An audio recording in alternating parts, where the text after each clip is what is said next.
Before I start, I would like to very much thank Bill Starr and the other members of the Georgia Center for the Book for having me down here. This is something of a homecoming for me.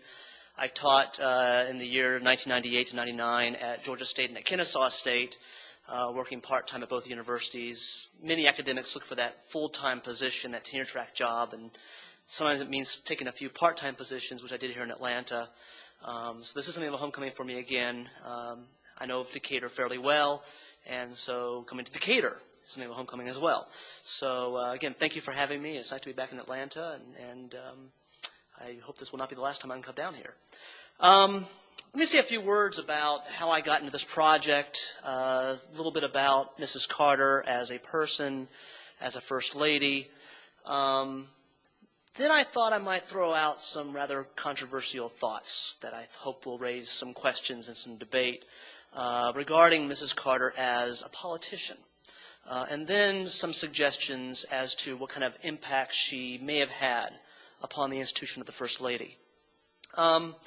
This project originated from, oh my gosh, well, we could actually trace it back 20 years if you wanted to. Back in the 1980s, shortly after the Jimmy Carter Library opened, my father signed a contract with the University Press of Kansas to write a book on Jimmy Carter and his presidency, and my dad asked me if I wanted to help him research it. I said, sure. I did some reading on the former president, went down with him, did some research, and the research from that book became the first edition of the Presidency of James Earl Carter, Jr., which came out in 1993. In the meantime, I continued my work on the Carters. I wrote my thesis on Jimmy Carter's human rights policy toward the southern cone of Latin America, which would be the nations of Argentina, Uruguay, Chile. I wrote an article on the Bureau of Human Rights during the Carter administration, which appeared in a journal in 1998. And then around 2003, my dad decided it was time to write a revision of the presidency of James Earl Carter. He asked me again if I'd be willing to help him with it. I said, sure. So we split the responsibilities. I took the foreign policy parts of it. He took the domestic policy parts of it. And that book came out in 2006. So we kind of talked a little about who should get first billing on the cover. He thought that he should have first billing and, in fact, wanted to have my names in very small print so that nobody could see it. But after some cajoling and threats, he agreed to put me on there, at least in the same size print, though I'm still after him on the billing. So anyway, while writing that book, the University Press of Kansas asked my father and me, would one of you be interested in writing a biography of Rosalynn Carter? They have a series on the First Lady, and that was the reason they wrote both of us, because they knew we were both working on the Carters, and I said, sure, I'd be more than willing to do it. And that's where this project originated from. So really, you can kind of say it's been 20 years in coming. In working on this book, I went through numerous books, articles, both in magazines and journals, newspapers. I spent time at the Carter Library going through especially the papers of the East Wing of the First Lady's papers, as well as some other papers such as the handwriting file. I also interviewed a number of individuals for this book. There were about 10 people I asked for interviews, and the overwhelming majority of them agreed to have me interview them. These people included Mary Hoyt, who worked as the press secretary and East Wing coordinator to Mrs. Carter, and who to this day remains a very close friend of mine. Faith Collins, who was one of Ms. Hoyt's aides. Assistant Secretary for Inter-American Affairs, Terrence Todman, as well as Robert Pastor, a member of the National Security Council who specialized in Latin American affairs. The two of them went on with Mrs. Carter to a trip to Latin America in 1977. And I also had a chance to interview President and Mrs. Carter. I had hoped to interview the Carter children, but I found out they do not give interviews. And so unfortunately, I did not have a chance to talk with them. I found all of these individuals with whom I spoke more than willing to answer my questions, which was wonderful. I think I spent almost 3 hours with Mary Hoyt. I spent a full hour with President and Mrs. Carter. And for those of you who know about their schedule, to be able to get an hour with them was really wonderful because they're always on the move.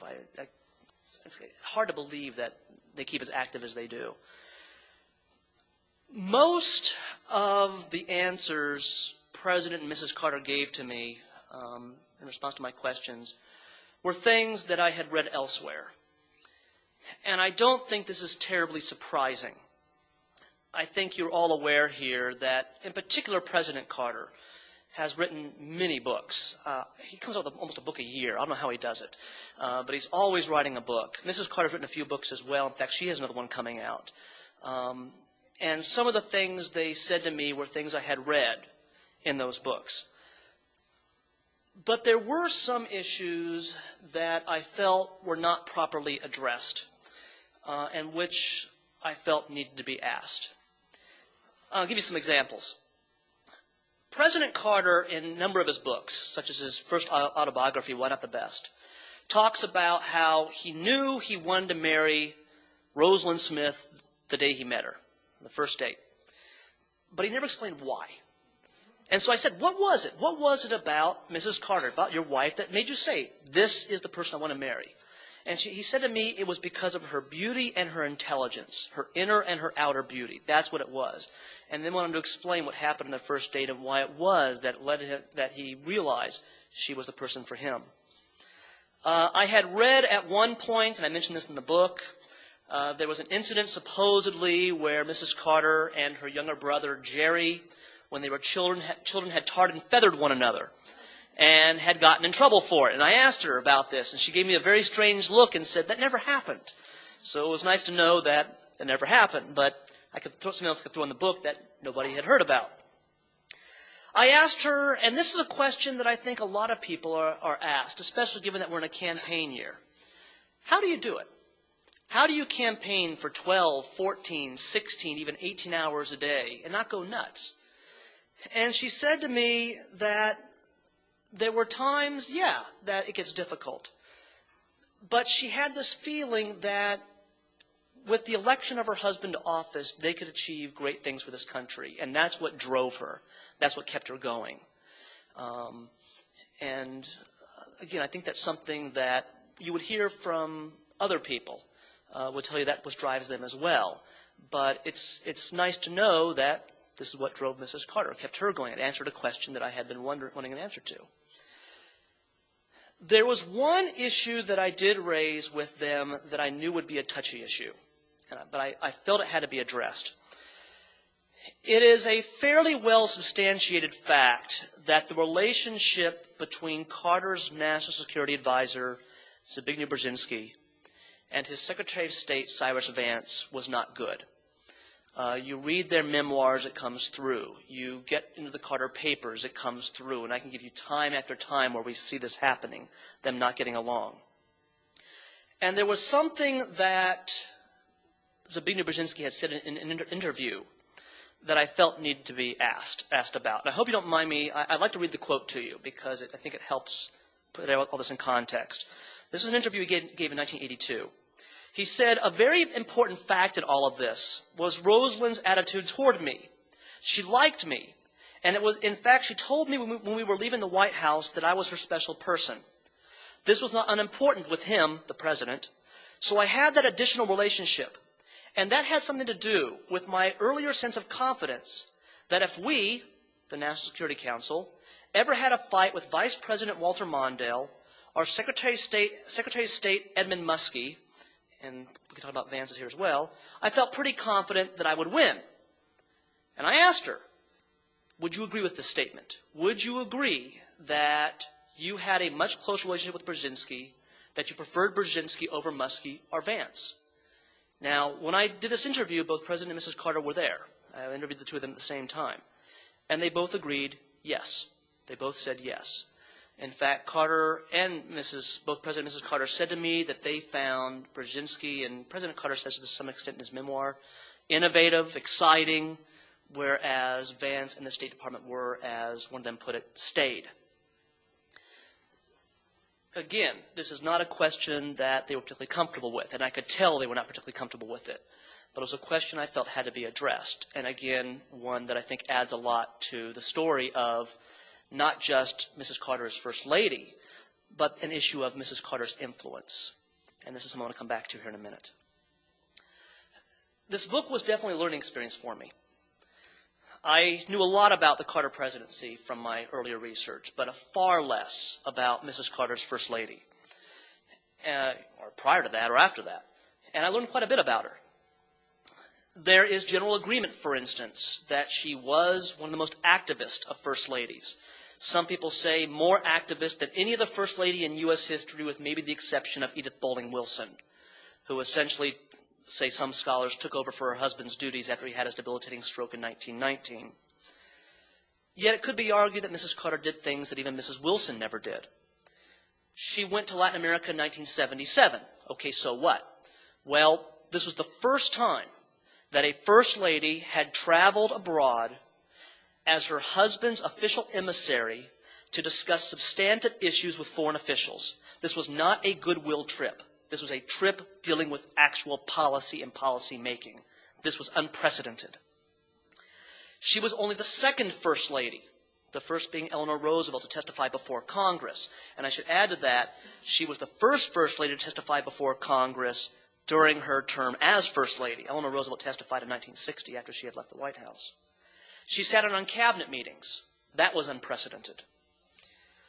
Whereas most First Ladies have focused their attention on one or two issues, and I can give you examples. For instance, Lady Bird Johnson, environmentalism. Pat Nixon, voluntarism. The ERA and women's health for Betty Ford. Rosalynn Carter focused on 5 different issues: voluntarism, mental health, aid for the elderly, immunization of children, and passage of the Equal Rights Amendment. One issue that I deal with in the book, and which continues to raise debate to this day, is the question of Mrs. Carter as hostess. Traditionally, the First Lady is supposed to act as hostess. It is her job to host dinners, to host teas, to oversee the entertainment that happens at the White House. And Mrs. Carter admitted that there were certain aspects of entertaining, of acting as White House hostess that she enjoyed, such as choosing the entertainment for White House functions. And this is something that I mentioned in the book that she talks about in her memoir. And in fact, she held a wide variety of events at the White House: country and classical music concerts, a variety of dances, holiday parties. In fact, people were amazed at the diversity of events she held, the number of people who came. How she could do all of this was just incredible.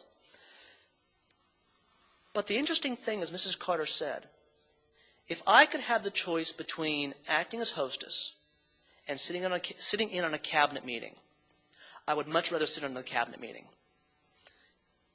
In short, she much preferred a more non-traditional, a more activist political role than First Ladies traditionally acted as, assumed. This caused a furor at the time. We have to keep in mind that Mrs. Carter the Carters came into office at a time of transition in this country. Take Mrs. Carter. She comes into the White House at a time when the women's rights movement is very actively pursuing changes beneficial to women's rights. Equal access to education and jobs, passage of Equal Rights Amendment especially. That was one of the keystones of the women's rights movement of the 70s. Get that Equal Rights Amendment passed. And there had been, prior to Mrs. Carter, a growing activism among First Ladies. I mean, she's not the first one. We could talk about Eleanor Roosevelt, for instance, or Edith Bowling Wilson. And definitely since Jacqueline Kennedy, there had been a growing activism among First Ladies. Lady Bird Johnson had pushed for environmental legislation and was the first First Lady to appoint a press secretary. Pat Nixon gave numerous interviews in support of the ERA or getting yearly breast exams. But there remained within the country a very strong belief that a First Lady should play a traditional role in the White House. There was, and I would argue there is to this day, opposition to the idea of a First Lady who is not appointed by Congress, who is not elected to an office, who is not accountable to the voters, assuming a political role in her husband's administration. Take, for instance, Rudy Giuliani. Rudy Giuliani, during an interview last year, said, yeah, if I'm elected president and my wife wants to sit on in cabinet meetings, that's fine. The uproar was enormous, and it forced Giuliani to backtrack. Well, maybe that won't happen. I need to be careful about that stuff. We see that still to this day. Mrs. Carter had made clear, even during the campaign of 1976, that she would play an active role in her husband's administration. And this activism can be traced all the way back to her childhood. And there's something else I develop in the book. Her father had passed away when she was 13. It was traumatic for her. He died of leukemia. And it forced Mrs. Carter to help her mother much more around the house, to help with her 3 younger siblings. She essentially became, you might say, a co-parent. As Jimmy Carter's wife, she played an increasingly active role in the affairs of the family. When he was in the Navy, she had to take care of things at home, watching of the children, doing the grocery shopping, making sure the rent was paid for, things like that. When they moved back to Plains in the early 1950s, a move that caused a huge fight between them because Mrs. Carter did not want to go back to Plains. But when they moved back to Plains, she helped out with a family business. She oversaw the books, gave her husband advice on business matters, such as financial issues. And what developed, and this is where the title of the book comes from, what developed was a full-fledged partnership of equals, hence equal partner in the White House. And she intended as First Lady to continue acting as her husband's equal partner. What I think is ironic about all of this, and this is something else I talk about in the book, which is really ironic. You would think that this would, okay, yes, this is going to anger traditionalists. They're going to be upset about this. But you would think that feminists would be thrilled to have a First Lady saying, I am going to play an active role in my husband's administration. Yet, believe it or not, and this is really ironic, feminists didn't get along with her. They didn't much care for her. One reason was that Mrs. Carter was opposed to abortion, which was something else many feminists supported, the right to an abortion. She said she would not support overturning Roe v. Wade, but morally she was opposed to abortion. What also upset feminists is that Mrs. Carter refused to publicly disagree with her husband. She said this would be a tacky thing to do, and she was also very concerned that if she did disagree with him, it might not only embarrass him and hurt his administration, but it might make it harder for her to achieve her goals, which she needed his help with at times. What she saw her job as more often than not was, yes, to act as a sounding board, yes, to give behind-the-scenes advice, support his initiatives publicly, and use her programs such as mental health or volunteerism to buttress what he was doing, to help him with his programs. This upset feminists. They felt like as though Mrs. Carter had no mind of her own. I think the best quote regarding this comes from Gloria Steinem, who said, and I'm quoting, "More than any other president's wife I have seen, there is no independent thought or phrasing separate from his. I am disappointed in her altogether." And so I would say to you that Mrs. Carter really was in a catch-22. She was really caught in a bind here. Traditionalists said you're too involved in administrative affairs, you should not be attending cabinet meetings, you should not be talking with foreign officials about substantive matters. These are things that should be left to elected or appointed officials. Even some people went so far as to call her Mrs. President or the co-president because of the role she played in the White House, which sometimes was said rather sarcastically. Oh, you're Mrs. President, huh? Yeah. Why? Yet there were feminists who said you aren't activist enough. You're not speaking out publicly against your husband. You're not saying that this is wrong. And so here is Mrs. Carter stuck between them. Activists attacking her, traditionalists attacking her. Really caught in a catch-22. If you're wondering, yeah, the criticism bothered her. But she had been involved in politics long enough that she realized this is the way it is. And as Mary Hoyt put it to me, and I think she was absolutely right, she was going to change her ways. I mean, if she would have changed her ways, this would have been one very unhappy First Lady. Now, President Carter also came into office at a time of transition. The New Deal coalition that had brought about the New Deal, the Fair Deal, the Great Society was breaking down. There was a growing conservatism in America, a growing neoconservative movement, which is exemplified today by people like Rush Limbaugh, Sean Hannity, etc.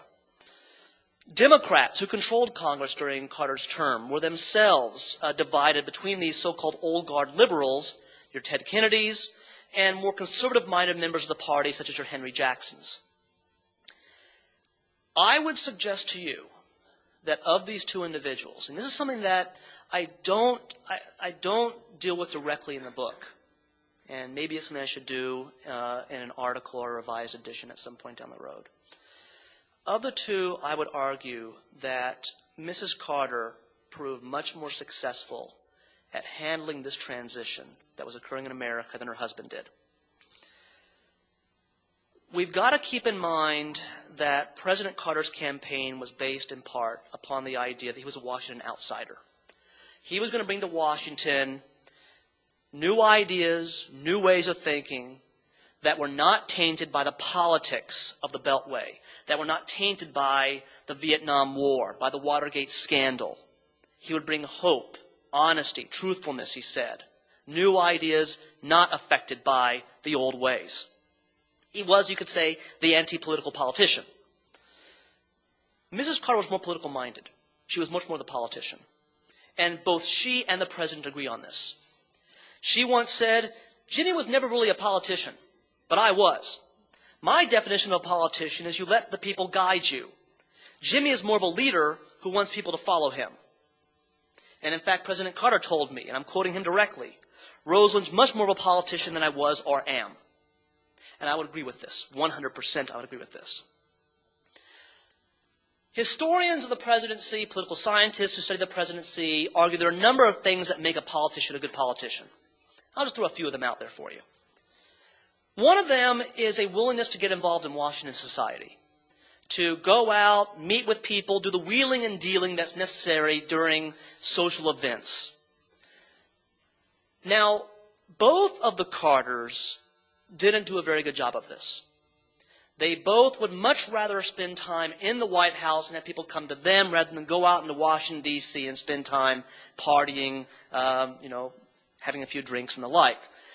But Mrs. Carter did admit, after they left the White House, that that was a mistake on their part. They should have spent more time in Washington society. Yet, interestingly enough, she said that if her husband ever became president again, he would do it the same way. He would not change his ways about that. Second of all, a good politician, a good president, consults with lawmakers. And Carter showed he was willing to do this at times. He consulted with lawmakers to get the Panama Canal treaties passed, for instance. He consulted with lawmakers to get fighter jets shipped to Egypt despite opposition by the Jewish lobby.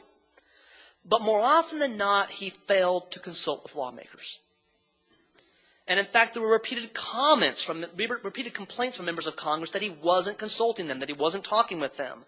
The chair of the powerful Senate Armed Services Committee, John Stennis of Mississippi, once complained that he was only invited to the White House once during Carter's tenure.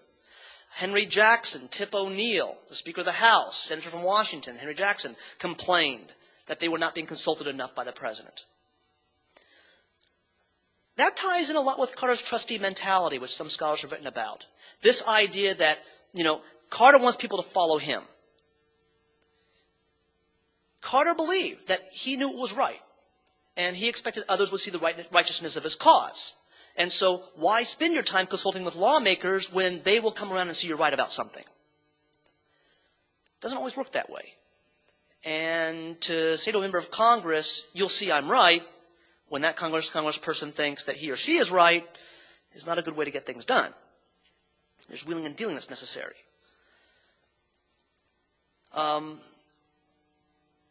Burt Lance, a good friend of the Carters and the director of the Office of Management and Budget, once said that Carter assumed that as long as he did what he thought was right and that he reached that decision based upon what was in the best interest of the people, then those other things would fall into line.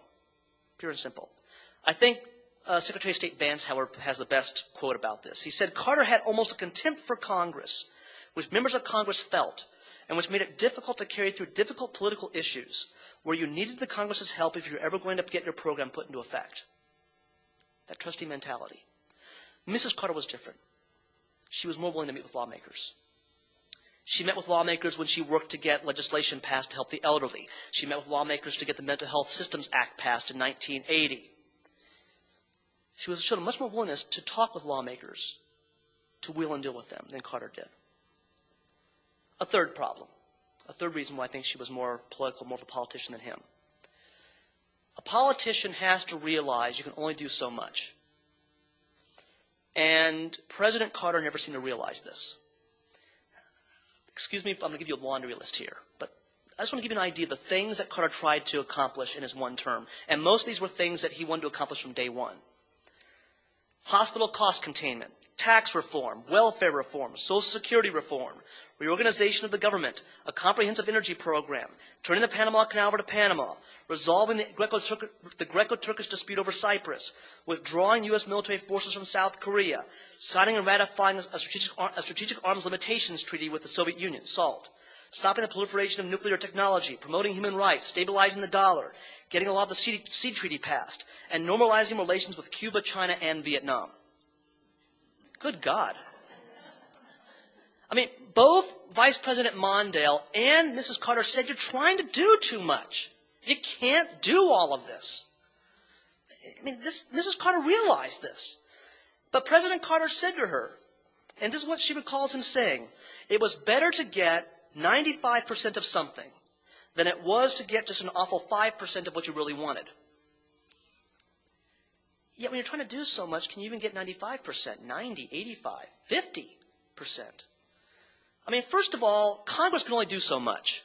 All right? We know how slow Congress works. You dump all this stuff on Congress, it's not all going to get done. A second problem is that you're trying to get so much done so quickly that you're not leaving enough time to vet policies before submitting them to members of the administration or to Congress. Take the comprehensive energy program. It was put together so quickly that members of the administration who would be responsible for implementing it weren't even consulted before it was submitted to Congress. Then Congress gets this thing, which they haven't seen yet. And what ends up happening is the energy program, rather than being passed quickly, is not passed until about a year and a half down the road, and a lot of the stuff that Carter wanted is taken out of it. Had he consulted with lawmakers, not tried to do so much, maybe he would have been able to accomplish more there. Now, Mrs. Carter had 5 initiatives. That's a lot, especially for someone with a staff that was no more than 21 full-time people. Yet, with the exception of the ERA, Mrs. Carter saw success in every single one of her initiatives. She got the Mental Health Systems Act passed to help those with mental disabilities. She got various pieces of legislation passed to help the elderly. 90% of children were immunized against various diseases. She got volunteer programs underway, or help volunteer programs that already existed. And with regard to the ERA, which did not pass, it could be argued that, yes, Mrs. Carter may have been able to do more there, but she would have had to fight a very well-organized grassroots anti-ERA movement, which might have made it very difficult for her to get the ERA passed, even had she spent all of her time on it. Yet the fact is, she got 80%, at least 80% of what she wanted, much more than Carter did. And finally, I think this is the most important thing, you've got to put your ideas into a vision.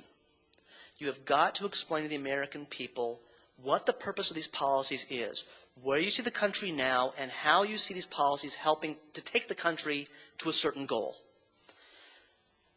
President Carter was trained as an engineer.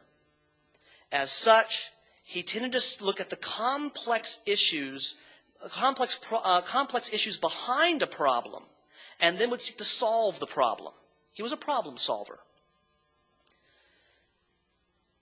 The problem is that too often he would relay those complexities in his speeches, which would confuse the average voter who wants to know, why are you telling me all of this?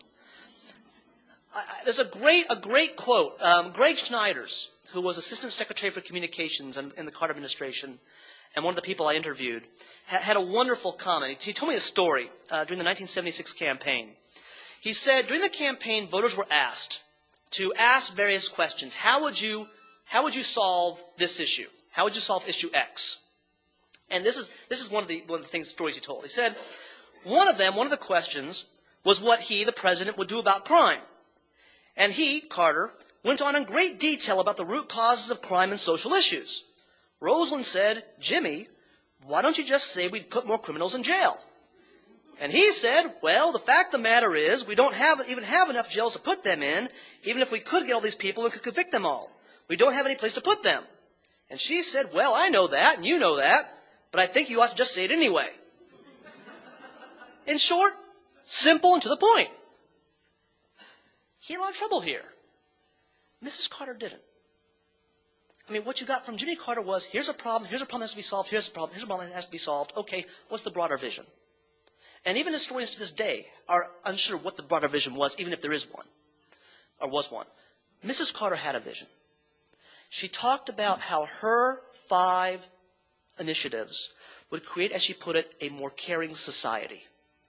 A society where people, either on their own, through volunteer programs, with the help of local, state, and the federal government, would create a nation where people cared for one another, helped out one another, helped the elderly, helped the needy, helped children with immunization, gave women equal rights.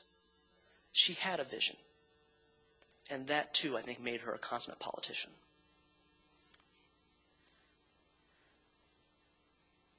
One question, of course, that I think has to be asked as a conclusion is, given that she was so activist and did so much, did she have a long-standing impact upon the office of the First Lady? And that's a tough one. I think that insofar as the idea of a First Lady playing a role in her husband's administration as advisor is something that, I mean, it's always been around. Historians talk about pillow talk, how presidents and their wives will talk at night about various issues. But I think it's becoming more and more accepted that, in fact, pillow talk takes place. That First Ladies do talk with their husbands about issues beyond simply, what would you like to have for dinner? Okay. First Ladies are assuming more activist roles. The idea of a First Lady going overseas to talk with foreign officials or to make policy statements, I think, is becoming somewhat more accepted.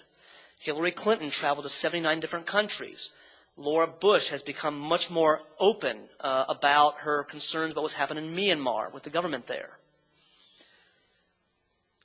But there is still resistance to this day, I would suggest to you, over the idea of a First Lady adopting a role which is seen as too activist, too political.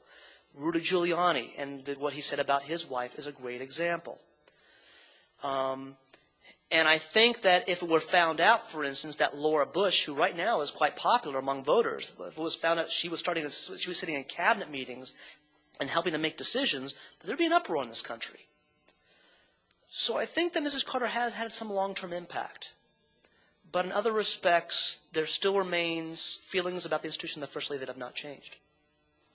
Of course, I'd be happy to take questions on that or anything else you have. Thank you.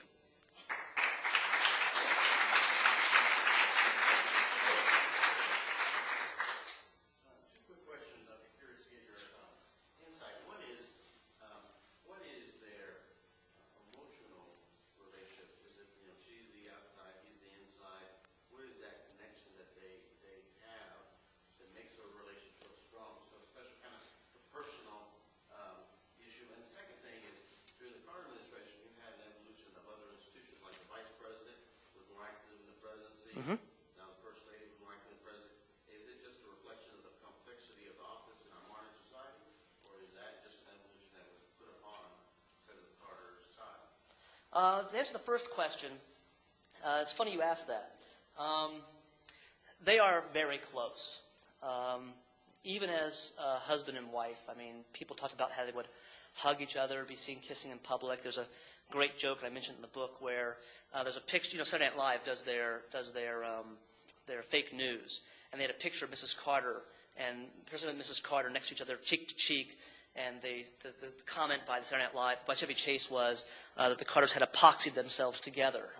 They love each other so much. But they've also learned over the years that you have to give each other space. When they keep in mind, they had been in the governor's mansion, then they went in the White House, and when they moved back to Plains, they were in a very tiny home, very close quarters to one another, and they found that being so close to one another made things very difficult. She would constantly be interrupted, trying to keep him from being interrupted, and that was driving her up the wall, and who has this space and who has this space. And they learned that, for instance, okay, we'll divide the house kind of in half. This is your space and this is mine when we're working. When we're not working, we'll come together. And that way they're not always butting heads and running into each other. And those kinds of things have helped out the relationship. He also has admitted mistakes that he's made over the time which hurt. For instance, he always wanted to be on time at places, and she's much more relaxed about being on time at places. And he's learned that, you can't rush all the time. You've got to be willing to, be a little more relaxed, especially since they're retired now. Well, supposedly retired now. As for your question about the First Lady, the role of the First Lady and the Vice President, that, I would argue, really is going to be up to the members of that administration. Take, for instance, yes, there was an evolution of a more activist First Lady. We see it with Jacqueline Kennedy. We see it with Lady Bird Johnson, Pat Nixon, Betty Ford, Rosalynn Carter, Nancy Reagan. But yet, Barbara Bush is considered to be much more traditional. And that was really her decision. That was her decision how she wanted to be. President Carter had wanted an activist vice president. He didn't want someone who would not be an activist vice president. And so it would have been up to him, as well as his advisors, to decide, for instance, do we want a Walter Mondale? Do we want someone who wants to play an active role in administration or someone who wants to play a less active role? I think it really comes down to who is making up the administration and what kind of roles do they see themselves and others in the administration playing.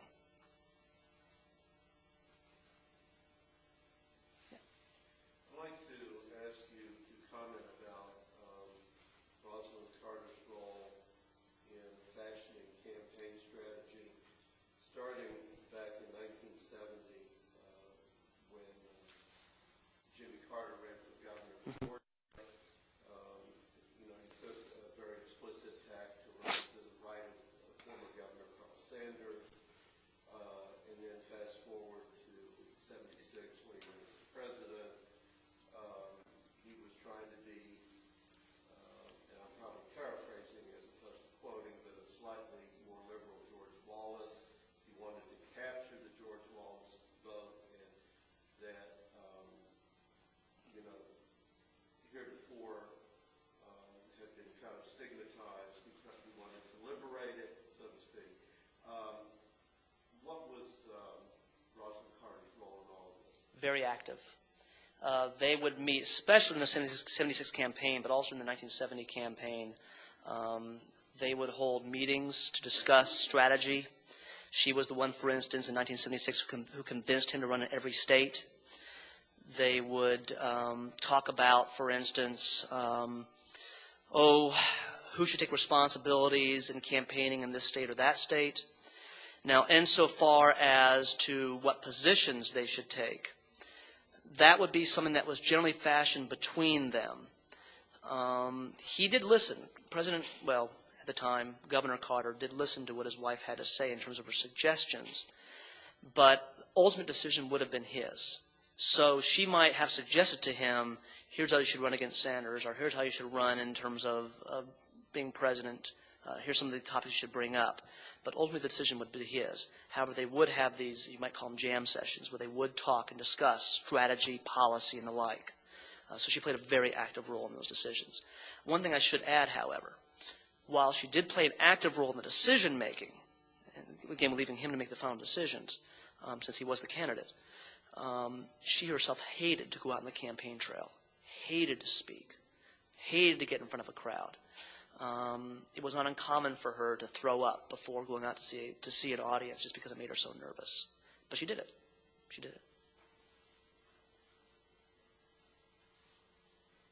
Yeah.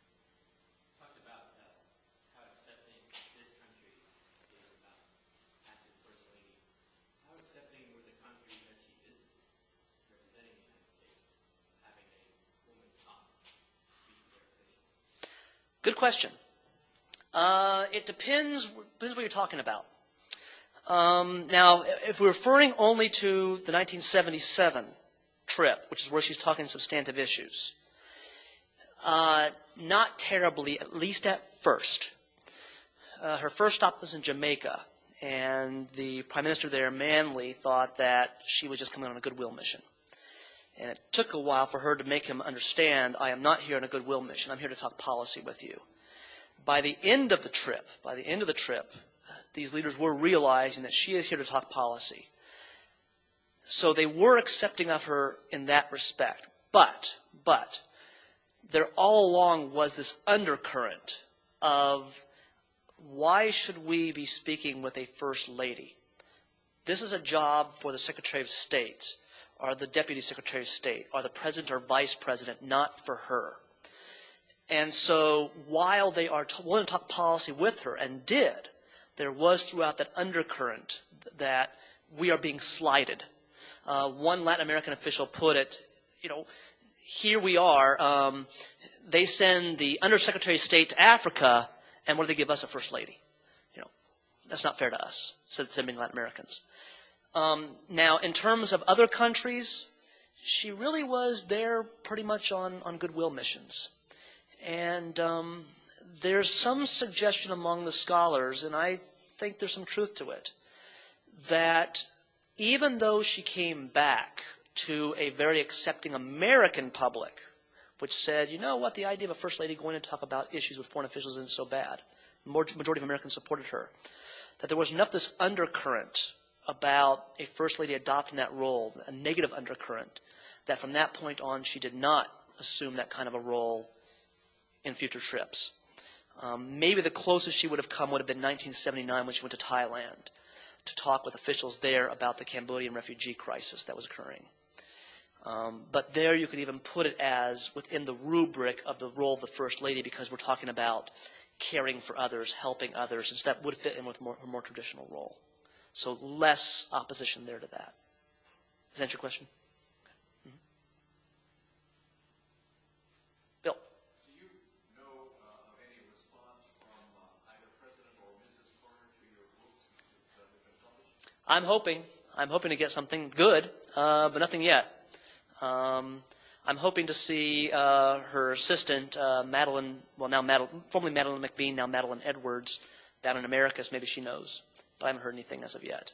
I know they've been very busy, so knock on wood.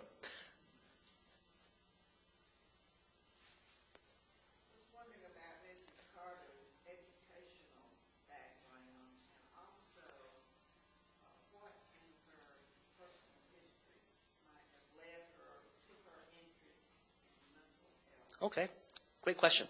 Her educational background, she went to 2 years at Georgia Southwestern. Her father was the one who encouraged her to get an education. He never got a college education, was always embarrassed by it, and wanted his children to get college educations. She went 2 years, was planning on becoming apparently a beautician, hairstylist, but she met Jimmy Carter, and that changed her plans. As for mental health, she had a personal connection to it and also political connection to it. Personal connection was that President Carter had at least one cousin who was mentally disabled.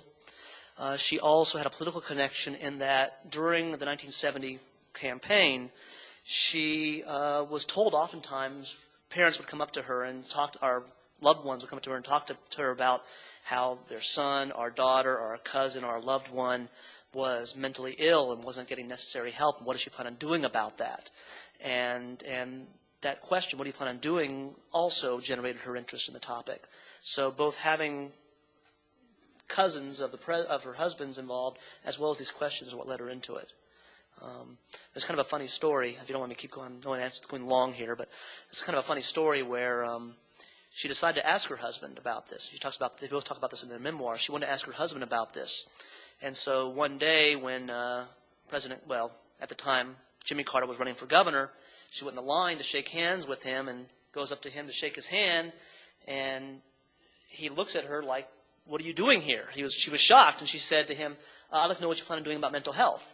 And without missing a beat, he said, we're going to have the best mental health system in the country, and I'm going to put you in charge of it. So, which actually she wasn't put in charge of it. She was not an expert in the field. So there were experts who were put in charge of it, but she did sit on the commission that helped to make alterations to Georgia's mental health system.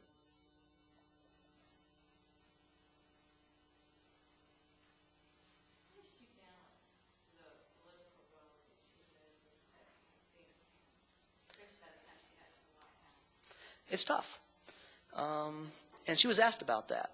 There were some people who said that she should spend more time with her kids. But her response was that she had family members to help out, that all of her children, by the time she was in the White House, were old enough that they had lives of their own with the exception of Amy, and that by that time Amy was used to it because she had been in the political limelight for all of her life. So she never really felt like as though she was hurting her family in any way by playing that political role. Furthermore, and this is something that really is amazing about her, is she found a lot of time for her family. Even critics of her were amazed how she could do all these things, mental health, helping the elderly, volunteerism and the like, yet still find time to take Spanish lessons, to do violin lessons with Amy, to make sure she spent time each day with Amy reading or doing homework or having lunch with her. So she worked as hard as possible to give her children, in this case Amy, as normal a life as possible, but at the same time not give up that political role. She found a way to do it. She did find a way to do it. I don't know when she slept, but she found a way to do it. I want to follow up and ask you about the decision to send Amy to public school. This is extremely unique. I think a lot of people really look up to the Carters for having done that because it hardly ever happens. So I want you to comment on that and how that decision was reached by the Carters. Okay, I could actually segue this into something else, but I'll hold off. That decision was reached by the Carters because they believed that, well, first of all, they're acting as role models for the nation. That what's wrong with sending our daughter to public school? I would argue also that they felt it would be good for Amy to go to a public school. And I think that their fiscal conservatism tied in with it. They were both fiscal conservatives who wanted to watch spending. And if you're going to say, I want to watch spending, yet I'm going to send my daughter to a private school, kind of belies that fiscal conservatism. So the whole idea of giving her a normal life and wanting her to be just like any other child, not taking that away from her, and also that fiscal conservatism played their parts. It did raise some eyebrows. She was the first child since, what was his name? Was it Quentin Roosevelt, I guess? Since Theodore Roosevelt's son went to school, that a child of a president had gone to public school. I can talk about this later if you'd like, but the whole issue did raise some problems between the Carters and Clintons when President and Mrs. Clinton decided to send Chelsea to a private school.